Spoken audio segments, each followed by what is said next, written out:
See, it's not just the internet that hates me, it's also my cat too. She just ran away from me. So HISSYFIT is doing vlogs now, which I think is so cool because it's going to totally create a much more personal connection between our audience and our content creators. We really hope that you guys enjoy them, so make sure you subscribe if you want to see some more, and make sure you comment down below on not only my vlogs, but everybody else's vlogs to let us know what you're thinking. HISSYFIT is always listening, so please be vocal. Except for you, Vanessa Collins, that likes to leave nasty comments on every single one of my videos.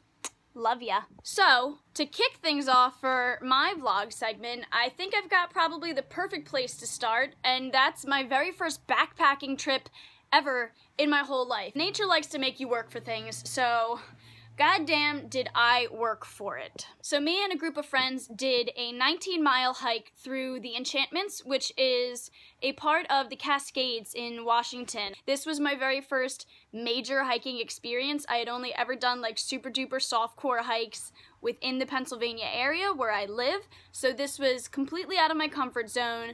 Let me tell you about pooping in the woods, walking 19 miles, gaining elevation, and getting sick in the wilderness. Day one was pretty much a lot of gaining elevation. The hike itself wasn't too terrible. The only things that I would say was that it was a lot of uphill, which is just a given when you're doing something like that.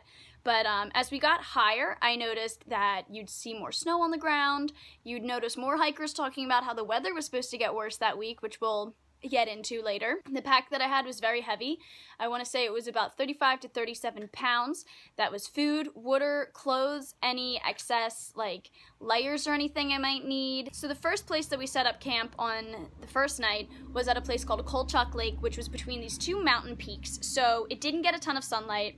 It had a fresh snowfall, so it was cold, and it had this amazing lake, obviously called Kolchak Lake, that was just this incredible turquoise blue color. Alpine lakes are created by melted snow, so it was very cold. Although you would love to go swimming in it, the temperatures outside and probably inside the water would definitely chase you away. So there's not a ton to talk about the first night, honestly. I mean, we hiked, we got there, we posted up, ate some food, hung out with each other for a little while. There's no campfires allowed in the Enchantments, which I understand because there have been a lot of forest fires in that area, and it is such like a sacred feeling land. I feel like a lot of campfires could potentially disrupt that, so I couldn't be too mad about it. Of course, at the time, I wish we could have had a campfire, but you know, you gotta respect nature and your national parks, so that's exactly what we did. So in the evenings, we would all kind of hang out and eat our shitty mountain house bagged food dinners, which I never want to see another one of again in my life. And then head back to our tents where we could get into our sleeping bags that were very warm and sleep for the night. The nights were very long on this trip because, like I said, there wasn't much to do once you kind of settled in, so it was like 12 hours of darkness that you would either sleep through or wouldn't, like I did. It is day 2. I didn't film anything from day 1. We're gonna get our asses out of this tent and go face Asgard's Pass. Whoop whoop. Figured I would show you where the background scenery for our campsite was. It's cold as shit. It's October, and they got some snowfall, so we're gonna be dealing with that. Let me show you what we're gonna be hiking up today. So between these two mountains, right up in that middle and up over that edge, that's where we're going up today. It's called Asgard's Pass. It's gonna be one hell of a fucking hike. Day 2 was hands down the most interesting day of them all on this trip. This was going to be our most strenuous day and probably like the craziest day of my life. So we woke up in the morning and the sun came out, which I think was our first mistake because we all decided to just kind of hang out by the lake and soak up the sun while we had it. So we got a little bit of a late start to our day. So what we were doing today was we were going to go and hike up this mountain pass called Asgard Pass, which is, I mean, if you ask me, it looks like human beings are not supposed to be walking up these trails or walking up these rocky mountain passes, but count on white people to do shit like that. To get to Asgard Pass was no fucking walk in the park either. We had to cross this snow-covered and icy underneath boulder field that were obviously these big giant boulders, but some of them had some pockets like between them. So if you slipped off the rock and maybe got your leg wedged between two rocks or something, you could potentially break a leg. And there was also Kolchak Lake to your left, so it wasn't on an intense incline, but if you did happen to roll or something, there is the risk of rolling into an alpine lake, which sucks. Luckily, everybody made it through. It was just like really scary. I feel like if maybe we had micro spikes or something like that on our shoes, we would have felt better about the grip, but you know, just the uncertainty of having snow with ice underneath and then walking across some crazy fucking rocks. It can make anybody nervous. So once we got past the boulder field, we went through this really pretty, like, yellow wooded area almost, and out onto this incredible lake beach that was totally covered in snow. We had a quick lunch out there, and then we geared up to do Asgard Pass, which, if I remember correctly, I feel like I remember somebody saying that we gained 2,000 feet of altitude in 1 mile. So I think in total Asgard Pass was about 7,000 feet in altitude. I could be incorrect. All of this stuff is on the internet. You can look it up. I should probably be more informed, but I did the damn thing, so I feel like I don't really have to be. Asgard Pass was scary. It was rocky.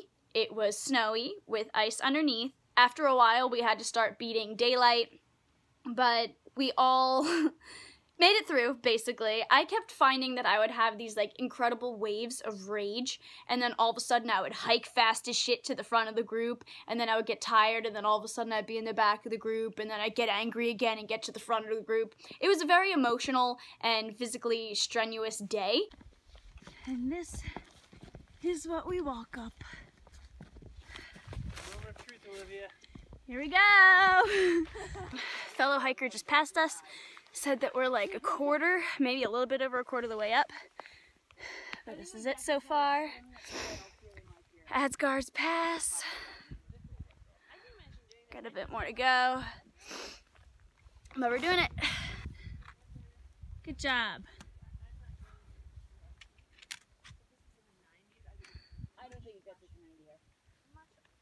The thing that killed me about it was that every time we thought that we were getting to the top, it would turn out that there was more and more to go. And you're going uphill, and they're big steps, and it's snowy, so by the end of it, I was spent. I was miserable, I was angry, I wasn't feeling well, I couldn't feel my feet because I was really cold too. Every time I took a step, it was like searing pain through my shins, and I felt like a little bitch, honestly, but also like not, because it's not like I just walked on some flat terrain and now I'm complaining about pain. When we finally reached the top of the mountain pass, we were losing daylight, so we were scrambling to find a campsite, and we pretty much just set up wherever we could, where we could make it work. By the end of the night, I was feeling very weak, I was feeling slightly nauseous, and I couldn't tell if it was from the altitude or the strenuous activity or what, but I noticed that my throat started to swell up and I started coughing heavily. When I woke up the next morning, day 3, it was a rest day for the girls because there is a trad climb on Prusik Peak, which is this incredible mountain peak in the Enchantments that the guys wanted to climb, and I would have loved to do it, but number one, I think that if I were in good health, it still would have been out of my skill set because I'm not a trad climber, and number two, I was very sick. So day 3 was pretty easy for me. I was happy for it, but like, you know, it still kind of sucked being sick in a tent all day long. Got to see some mountain goats, which were pretty cool. Ate some ramen noodles and pretty much tried to sleep the whole day. It turns out that around 4 p.m. the guys had gotten chased off of the mountain due to like a snowstorm that was pretty much coming in and intense winds. The sun didn't come out much that day. It was pretty cold and cloudy, but day 3 was the day that I took my first wilderness poop, and it was totally prime. So there's a trowel is what they call it. Honestly, it's like a shit spade. It's just like a mini shovel that you can use to dig yourself a hole that you can poop into. So I went and grabbed the trowel in the only window of sunlight that I saw the whole day. I found a nice big boulder off the trail, and then I found 2 smaller rocks that I like set up so I could post both my feet up on them and lean my back on the boulder and have a view while I pooped. It felt weird at first, but honestly, by the end of it, it was super liberating. If you've never pooped in the wilderness, I would suggest it. Maybe not like just going in your backyard and pooping, because that just seems unnecessary. But if you ever are on a hike and the need to poop hits you, you can take the heel of your shoe, dig yourself a hole, and take a poop. And you'll feel different. I think that may have been one of the most life-changing parts of this trip. So moving on to day 4. Day 4, I was excited because that meant that we could pack the fuck up and start to head out of the core zone of the enchantments and start to lose some of the elevation that we had and hopefully get back down to, you know, more lush forestry or not barren mountaintop where the winds are like literally 0 degrees when they hit. I mean, I remember at one point, Alex took a sip out of some water and it dribbled on his jacket and it turned immediately to ice. But yeah, what I was mainly excited about on day 4 was just getting the fuck off that mountaintop and getting lower to the ground. Day 4. I'm chilling in an E blanket because it's E for cold. emergency. So yeah, last night was pretty rough. The winds were howling. Gale force. I was coughing all night long, which sucked. But we're at a lower elevation, so we're not like on top of a mountain. So there's not like snow drifts and heavy winds. There's less goats. We just got one more day to go. Just one more day. And then we can eat some burgers and fries. Burgers and fries. Burgers and fries. That night was probably one of my favorite campsites. It was when we were back in some beautiful lush forestry. There was a lake right in front of us that we could see. Me and Alex had like a perfect setup of like these trees that were in a circular formation, this nice flat rock that we could like eat dinner on and leave all of our stuff on top of. The ground was soft. I was still coughing like a mofo to the point of where one of the girls in the group named Kiri came over to my tent in the middle of the night and like passed off a cough drop, which was very nice. And I'm sorry to everybody that I was hacking like a little baby with whooping cough, but that's just what the enchantments did to me. And the next day we packed up, we made it out. Day 5, our final day, thank the Lord. We got one of the snow lakes behind us, currently on the trail. Hi Allah. And it is snowing, which is like really pretty. It's been a very tough 5 days. I'm very excited to go get some cough medicine. And burgers, faux show. Look at this mountain. It's very beautiful. We were up there, yo. Now we're down here. Whoop, whoop. Follow that trail to civilization. Woo! Yeah. Woo! Yeah. What? Should we bang right?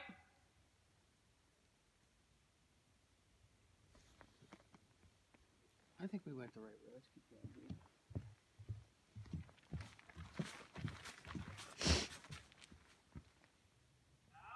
Yeah. Keep talking. I'll follow your voice. I think we're pretty close behind you.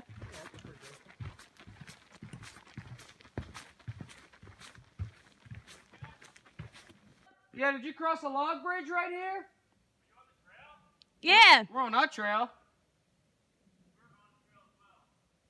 Alright, this looks like a camping trail. We'll follow you. You sure? Are you sure? Yeah, it looks like a campsite. Yeah, I think this right here. This is where the beginning of the fucking horror movie starts. Got back to the car, got some very overpriced burgers and fries in Leavenworth, but at the end of the day, we did it. We survived against all odds, and it was a special experience. Would I go backpacking again? Sure. For 5 days? No. Maybe like 3 nights at most. Maybe not even 3 nights. Probably like 2 nights and 3 days I would do. So of course getting sick on a trip like that was not ideal, but it happened and it's okay. I feel accomplished, I guess. They really had no choice. I don't mean to like discredit myself, but like you really honestly had no choice but to either do it or bitch and be annoying, and like bitching isn't gonna do you anything in that situation, so you just gotta fucking Nike through it. Just do it. So once that whole thing was finished up, we had like 2 or 3 days in Portland to hang out and check it out and stuff. I had pho for the first time. I bought myself a pair of Doc Martens. And then we geared up to go out to the desert part of Oregon for 5 days, which was probably my favorite part of the trip. And this will be super easy to explain because basically we went to Smith Rock State Park in Terrebonne, Oregon, which was so amazing. If you like rock climbing, you probably already know that Smith Rock is like the mecca of rock climbing. There's like over 2,000 routes to climb there, and that could be the wrong number. I know it's in the thousands. It could be way more than 2,000 routes. I really wanted to take my first sport lead at Smith Rock, but the starts to the routes made me just a bit nervous, and you know, if you're not clipped into that first bolt, however high you climbed, you're gonna fall. So I just didn't want to risk it. I was pansying out a little bit, and I just wasn't super comfortable. And the last thing you want to do is try and do something that you're uncomfortable with when it comes to rock climbing. But I did get to do a good amount of routes, whether it was following on trad and cleaning up the pieces, or unclipping the quick draws on a sport route. I got to climb the first pitch of Bunny Face. I did a crack climb called Rabbit Stew. I did a sport climb called Night Flight, which was a lot of fun, actually. I did a classic at Smith Rock called 5-Gallon Buckets, which was, like, incredible that we even got the chance to try and climb that because it's such a popular route. Trying to be on site in 13th Creek, baby. Yeah, bitch. All these people on walls. That's our friend Jay right there. Dude in the white shirt, killing 5-gallon buckets. Woo! Send it! Yeah. I attempted a 5'10" that was near 5-gallon buckets. I don't know what it's called, but of course I got stuck on the crux when the generous handholds ran out and I had to try and crimp my way and use some muscles that I've never tapped into, so I got a little pissed and a little emo and ended up coming off the wall, defeated, but a 5'10" is not an easy grade to climb, so, you know, it is what it is. After that, me, Alex, and Brian did a multi-pitch. It was 2 pitches on a route called Cinnamon Slab. Your girl just wrapped up her first multi-pitch. It's a sexy little crack bit called Cinnamon Slab. But it was awesome. It was a lot of fun. It was a nice little crack diddly. The guys did it on trad, so I followed and took out the pieces as we went. And now, look at this view. I didn't bring my phone up, so I couldn't film anything, but, I mean, this camera barely does it justice. I feel so bad you guys aren't here. But it's beautiful. And this, if I can get any light on it, that crack right there is Cinnamon Slab. It's the first pitch, then you head up that face, and you at the top. So, back to the campsite for some din-din. Excited for that, and yeah, today was really cool. Did some classic climbs, but yeah, it was a good day. Very happy to be here. Smith Rock was fun. We stayed there for 2 nights. I don't think we climbed on our 3rd day. I think we pretty much packed up and headed out, so 2 nights and 2 days. But all in all, I would say that this entire 2-week trip that I just got back from was like nothing I've ever done before. Did I have some crazy soul-finding experience like some people do in the wild? No. I learned a lot about the resilience of a human and how persevering can really just get you through things, which makes everything else in life feel very small and a lot easier to deal with. That's what I really like about rock climbing that initially got me into all this stuff, is that nature always finds a way to make you feel very small. And it just goes to show that a lot of the trivial stuff and a lot of the mundane life stuff that we get stressed out about really aren't that big of a deal. So if I can, you know, teach you guys anything that I learned from this trip, or if I have learned anything from this trip, I guess it would just be that things really aren't as big of a deal as we think they are, and that if you just put your mind to something and do it, it'll get done. The only person holding yourself back is you. I hope that you guys enjoyed hearing about me pooping into a hole and getting sick on a mountaintop and my rock climbing terminology. If you don't rock climb, you might not know what the fuck I'm talking about, but it's really cool if you want to check it out. I really enjoy rock climbing, honestly. So, anyway, that just about covers it, guys. I'm very excited to be doing these vlogging bits. The other ones won't be nearly as, like, sit down and tell you about an experience based as this one, but I hope that the clips and the pictures that I've shown you guys can inspire you to get out, at least to a local national park, if not, you know, make a big trip and a big trek to go see one. It's very humbling to get your roots back down into nature, and I'm really happy that I've been spending the time doing that lately, and it's good. It's good to simplify. So that's it.